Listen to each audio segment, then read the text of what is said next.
ایک یہودی نوجوان جسے حضور علیہ الصلاۃ والسلام سے محبت ہو گئی، اور یہ محبت ایسے ہوئی کہ یہ بکریاں چراتا تھا۔ ایک دن جو بکریاں لے کر نکلا، مسجد نبوی کے سامنے سے گزر ہوا، نگاہ اٹھی اور چہرہ مصطفیٰ صلی اللہ علیہ وسلم پہ پڑی۔ نظر پڑنے کی دیر تھی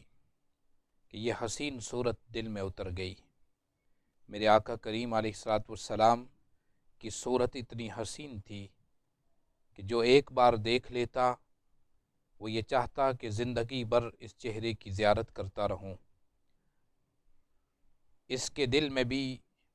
حضور علیہ الصلاۃ والسلام کی یہ صورت اتر گئی۔ اس نے دیکھا، دل کو سکون ملا، تسکین ملی، آگے چل پڑا۔ دوسرا دن ہوا، پھر یہ اس کا گزر ہوا اور اس نے پھر حضور علیہ الصلاۃ والسلام کی زیارت کی، چہرہ والضحیٰ کو دیکھا اور چل پڑا۔ دن گزرتے گئے اور یہ حضور علیہ الصلاۃ والسلام کو یوں ہی دیکھتا اور آگے چل پڑتا۔ محبت اسے ہو گئی تھی اور دل میں محبت کی چنگاری سلگ رہی تھی۔ آہستہ آہستہ یہ چنگاری بڑھتی رہی اور بالآخر بلند و بالا شعلوں کی صورت اختیار کر گئی۔ جب یہ چنگاری محبت کی بڑھتی تو اب اس کی حسرت اور تمنا اور بڑھ گئی۔ اب یہ حضور علیہ الصلاۃ والسلام کو دیکھتا تو اسے سکون ملتا، اور جس دن حضور علیہ الصلاۃ والسلام کی زیارت نہ ہوتی وہ دن اس کا بڑا مشکل ہوتا اور یہ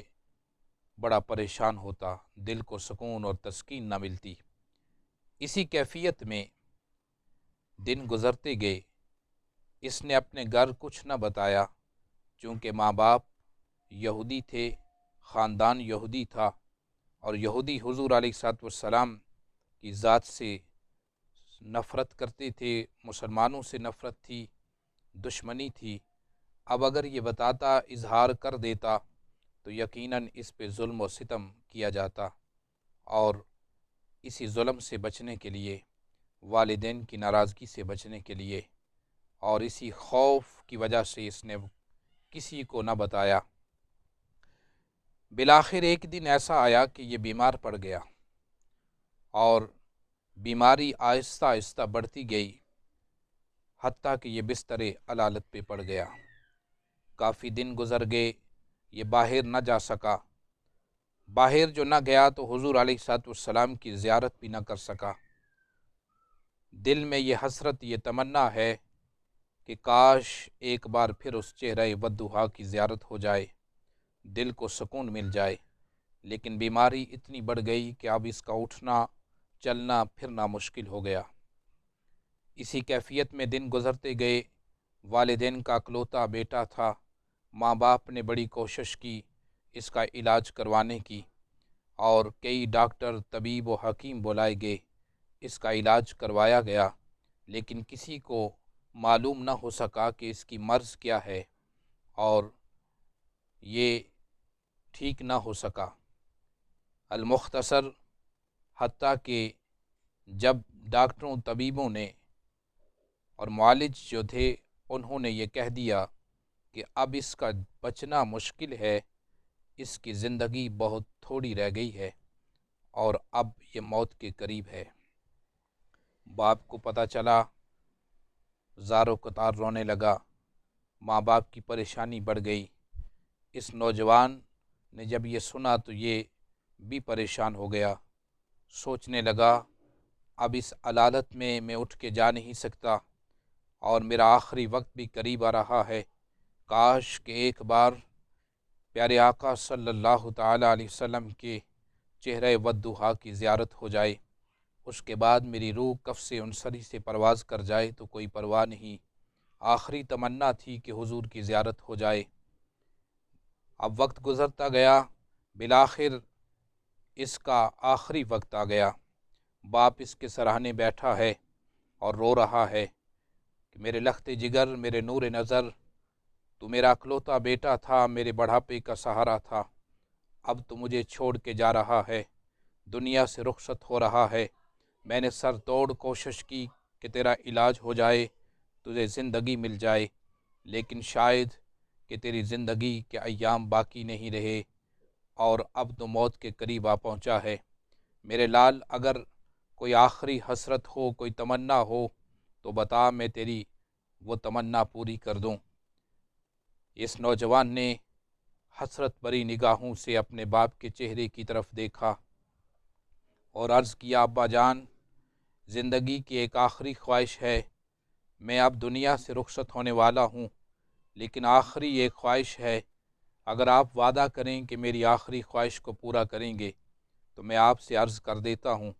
لیکن شرط یہ ہے کہ آپ کو پورا کرنا ہوگی، آپ کو وعدہ کرنا ہوگا کہ آپ وہ پوری کریں گے۔ باپ نے کہا، میں قربان جاؤں میرے لخت جگر،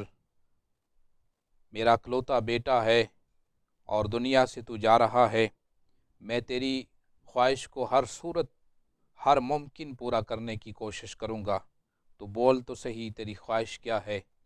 بیٹے نے ڈرتے ہوئے کہا، ابا جان، میں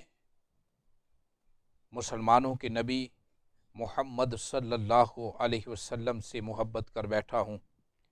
میں جب تک انہیں نہ دیکھوں مجھے سکون نہیں ملتا، اور اس علالت کی وجہ سے کافی دن گزر گئے، میں ان کی زیارت نہ کر سکا۔ آپ سے یہ گزارش ہے، میری آخری خواہش ہے کہ آپ ایک بار محمد صلی اللہ علیہ وسلم تک یہ پیغام پہنچا دیں کہ آپ کا ایک چاہنے والا، آپ سے محبت کرنے والا اس دنیا فانی سے رخصت ہو رہا ہے تو وہ یہودی، لیکن اس کے دل میں آپ کی محبت ہے، آپ کی چاہت ہے، آپ کا عاشق ہے، لیکن اب آخری سانسیں لے رہا ہے، اور اس کے دل کی یہ تمنا ہے، یہ حسرت ہے کہ دنیا سے جاتے جاتے ایک نگاہ، ایک نظر آپ کے چہرہ ودھا کی زیارت ہو جائے۔ باپ نے جب یہ سنا تو غصے سے اس کا چہرہ سرخ ہو گیا، اسے شدید غصہ آیا، کہنے لگا، یہ کیا بات تو کر رہا ہے؟ ہمارا ان سے کیا واسطہ ہے؟ ہم تو ان سے نفرت کرتے ہیں۔ یہ نوجوان کہنے لگا، آپ نے وعدہ کیا تھا کہ میں پورا کروں گا، میں آپ کی خواہش پوری کروں گا، لہٰذا ایک بیٹے کی یہ خواہش ہے اور زندگی کی آخری خواہش ہے، آپ اس کو پورا کر دیجئے۔ باپ نے چار و ناچار مجبور ہو کر حضور علیہ الصلوۃ والسلام کی بارگاہ میں یہ پیغام بھیج دیا، اور حضور علیہ الصلوۃ والسلام کی بارگاہ میں یہ پیغام بھیجا کہ آپ کا ایک چاہنے والا، آپ سے محبت کرنے والا اس دنیا سے رخصت ہو رہا ہے، اور اس کی آخری تمنا ہے کہ آپ اس سے مل لیں، اسے اپنی زیارت کروا دیں۔ جب قاصد نے پیغام دیا تو حضور علیہ الصلوۃ والسلام اپنے صحابہ کرام کے ساتھ نکلے، اس نوجوان کے گھر کی طرف چلے، اور ادھر حضور اپنے گھر سے چلے اس نوجوان کے گھر کی طرف، ادھر اس کا آخری وقت آ گیا اور اس کی روح پرواز کرنے کا وقت آ گیا۔ جب میرے آقا کریم علیہ الصلوۃ والسلام اس کے دروازے پہ پہنچے تو نوجوان کی آنکھیں بند ہو چکی تھیں اور اس کی آخری سانسیں چل رہی تھی، اور اس کی موت کا وقت قریب آ گیا تھا۔ ملک الموت اس کی روح قبض کرنے کے لیے تیار تھے، آنکھیں بند ہو چکی تھی۔ حضور علیہ الصلوۃ والسلام جب دروازے سے اندر داخل ہوئے، باپ نے آواز دی، اے میرے لخت جگر، دیکھ تیرے محبوب آگے ہیں، جن کی محبت میں، جن کے عشق میں، جن کی چاہت میں، جن کے فراق میں تو روتا تھا، رات دن روتا تھا، اور جن کو دیکھنے کی حسرت لیے تو دنیا سے رخصت ہو رہا ہے، وہ دیکھ حبیب آگے ہیں، تیرے محبوب آگے ہیں، آنکھیں کھول لے اور اپنے محبوب کی زیارت کر لے۔ یہ بات سننے کی دیر تھی حضرات گرامی، یہ بات سننے کی دیر تھی کہ اس عاشق صادق کی روح یوں لگا جیسے واپس لوٹ آئی ہو۔ اس نے آنکھیں کھولیں، آنکھیں کھول کر حضور علیہ الصلوۃ والسلام کے چہرہ ودھا کو دیکھا، آنکھوں سے بے اختیار آنسو نکل آئے، یہ زار و قطار رونے لگا۔ حضور علیہ الصلوۃ والسلام اس کے قریب آئے، اور یہ نوجوان برابر حضور علیہ الصلوۃ والسلام کی زیارت کر رہا تھا، آنکھیں نم تھی، رو رہا تھا۔ میرے آقا کریم علیہ السلام سے عرض کرنے لگا، یا رسول اللہ صلی اللہ علیہ وسلم، میں آپ سے محبت کرتا ہوں اور بے انتہا محبت کرتا ہوں۔ آپ کی کو دیکھنے کی حسرت دل میں تھی۔ میں آپ کا شکریہ ادا کرتا ہوں کہ آپ آئے اور آخری وقت میں مجھے اپنے دیدار سے نوازا، لیکن یا رسول اللہ صلی اللہ علیہ وسلم، میں آپ سے میری ایک عرض ہے، اور عرض یہ ہے کہ میں نے زندگی میں ابھی تک کلمہ نہیں پڑھا، میں ایمان نہیں لایا، کیا میری نجات ممکن ہے؟ میں نے زندگی میں کوئی نماز نہیں پڑھی، روزہ نہیں رکھا، میں نے کوئی اللہ تعالیٰ کے احکامات کی پابندی نہیں کی، میں نے کلمہ تک نہیں پڑھا، اور اب دنیا سے جانے کا وقت آ گیا ہے، کیا میری نجات ممکن ہے؟ میری بخشش ہو سکتی ہے؟ حضور علیہ السلام نے فرمایا، ہاں، اگر تو توحید اور رسالت کا اقرار کر کے جائے اور تو کلمہ پڑھ لے، لا الہ الا اللہ محمد الرسول اللہ صلی اللہ علیہ وسلم، تو میں تیرے لیے ضامن بن جاتا ہوں، اور میں تیری ضمانت دینے کے لیے تیار ہوں کہ اللہ تعالیٰ تجھے بخش دے گا، تیری نجات ممکن ہو جائے گی۔ اس نوجوان نے کہا، یا رسول اللہ صلی اللہ علیہ وسلم، میں آپ کی ضمانت چاہتا ہوں، قبر سے لے کر قبر کی منزل سے لے کر جنت میں داخلے تک، دخول جنت تک، میں آپ کی ضمانت پہ کلمہ پڑھنے کے لیے تیار ہوں۔ اس نے کلمہ پڑھا، اللہ کی توحید کا اقرار کیا، نبی کریم علیہ السلام کی رسالت کا اقرار کیا، ادھر کلمہ پڑھا، ادھر اس کی روح کف سے انصری سے پرواز کر گئی، یہ فوت ہو گیا۔ والد نے کہا کہ اے محمد صلی اللہ علیہ وسلم، یہ میرا لخت جگر تھا، میرا بیٹا تھا، لیکن اب چونکہ آپ کا کلمہ پڑھ چکا ہے، ہمارے دین ہمارے دھرم کو چھوڑ چکا ہے،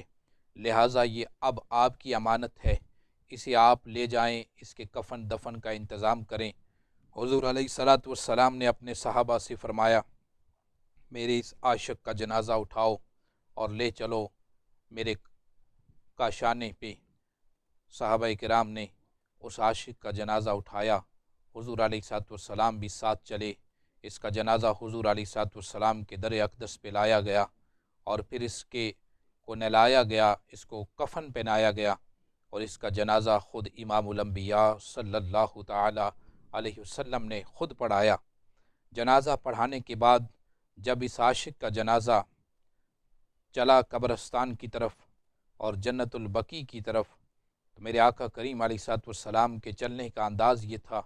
کہ آپ پنجوں کے بل چل رہے تھے، پورا پاؤں زمین پر نہیں لگا رہے تھے، آپ کی ایڑیاں زمین پہ نہیں لگ رہی تھیں، پنجوں کے بل چل رہے تھے، اور اسی کیفیت میں چلتے چلتے قبرستان تک پہنچے۔ قبر اس کی تیار ہو چکی تھی، اب اس کی میت کو قبر میں اتارا جا رہا تھا، اور اس کو قبر میں اتارنے کے لیے میرے آقا کریم علیہ السلام خود اس کی قبر میں خود اترے،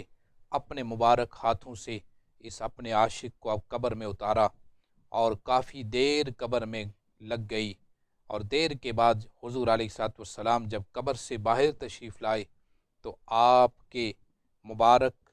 چہرے پر پسینے کے قطرے چمک رہے تھے، پسینے کے قطرے چمک رہے تھے جیسے موتی چمک رہے ہوں۔ صحابہ اکرام نے عرض کیا، یا رسول اللہ صلی اللہ علیہ وسلم، آپ نے لگتا ہے بڑی مشقت اٹھائی ہے، اور اتنی تاخیر سے آپ قبر سے باہر آئے ہیں، وجہ کیا ہے؟ حضور علیہ السلام نے فرمایا، چونکہ میں نے اس کو ضمانت دی تھی قبر کی منزل سے لے کر دخول جنت تک کہ میں تجھے جنت کی ضمانت دیتا ہوں اور تیرے جنتی ہونے کی ضمانت دیتا ہوں،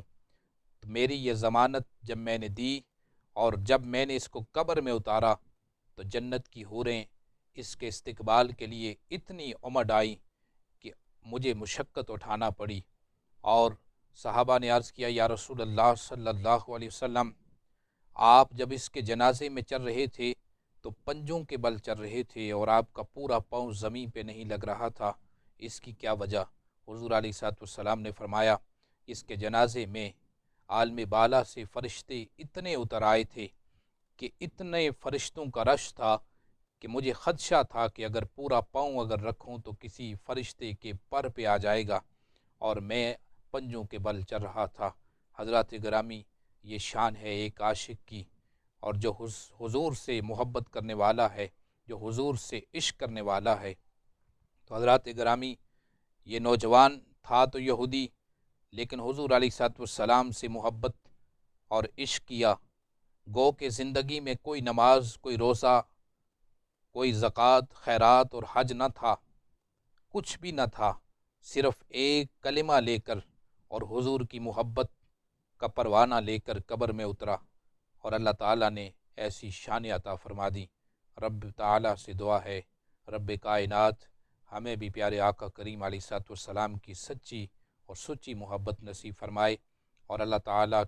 ہمیں حضور علیہ السلام کی اطاعت، فرمانبرداری اور پیروی کی توفیق عطا فرمائے۔